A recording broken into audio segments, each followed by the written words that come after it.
did here today? Okay, so my name is Nafeesah Attah. I'm now a third year, so I'm 20 years old. I'm an international studies major from Fort Lauderdale, Florida. I came out here because my professor actually brought us to come to the rally, but after that I kind of resonated with what they were talking about with not having Bertrand Spencer at UF on Thursday. What bothers you about Bertrand Spencer coming on Thursday? Well, everything that he preaches is complete hate, and he also advocates for a lot of violence against people that look like me and other marginalized people in America. I feel like we've gone so far back, we've taken steps back. People have fought and died on behalf of not having people like this speak at a university like this, so it is pretty disappointing and scary to see that he's coming here in 2017. What are you going to do about it?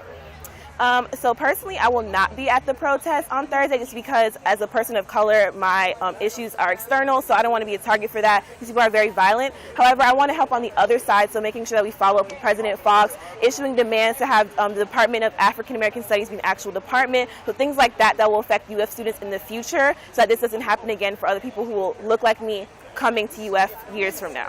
What do you think that UF's response should be? Well, immediately they should have disregarded him even coming here. This whole excuse about a state university is just ridiculous because University of Michigan and other UNC schools have decided to not let him come here. So I feel like it was just them kind of being complacent and not going the extra mile to make sure that they did not bring him here. So clearly they do not want to protect marginalized students at UF. So I think that's a major problem that speaks to if UF even cares about colored students here in general. How do you feel about the allegations that it's an infringement on his free speech rights not to let him come?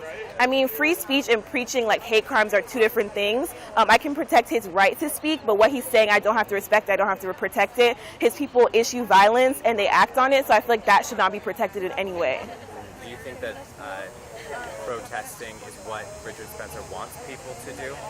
I think he does want attention, but I feel like the protesting is not for him. It's for the voice of the people who are protesting. So I feel like regardless of that, like we shouldn't not protest because we don't want to draw attention to him. It's just a choice whether you want to be a part of it or not. But I definitely think the protest is bigger than just trying to give him attention. It's for like issuing the actual root of the issue, which is hate speech and neo-Nazis happening in America right now. As a student on this campus, how does this whole situation make you feel? It makes me feel very uncomfortable to know that I don't even want to be on campus on Thursday as a person who is like a student of color. I also think that it just shows like how the university is not really looking out for us right now as people, marginalized people. They send us emails, these generic emails, but do they really care? If they did care, they would try to go deeper to make sure that he doesn't come here. So it definitely is an uncomfortable time to be here, especially with the political climate with Trump and everything going on. This is not a fun time to be a Gator.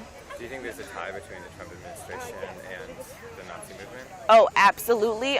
These people have always been Nazis in America. Trump has just allowed them to feel comfortable with expressing this hate openly and freely. So I definitely feel it's attached with him.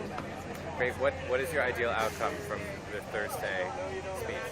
Well, I hope that it kind of gets people to wake up and realize that like racism is still happening in America. It's still real. It's not something that happened years before. It's happening in 2017. And hopefully that we get some of these demands that people are talking about here in action at UF so it doesn't happen in the future and we constantly have to go through this cycle again and again. Great. Thank you so much. Is there anything else you'd like to say? No, that's it. Wonderful.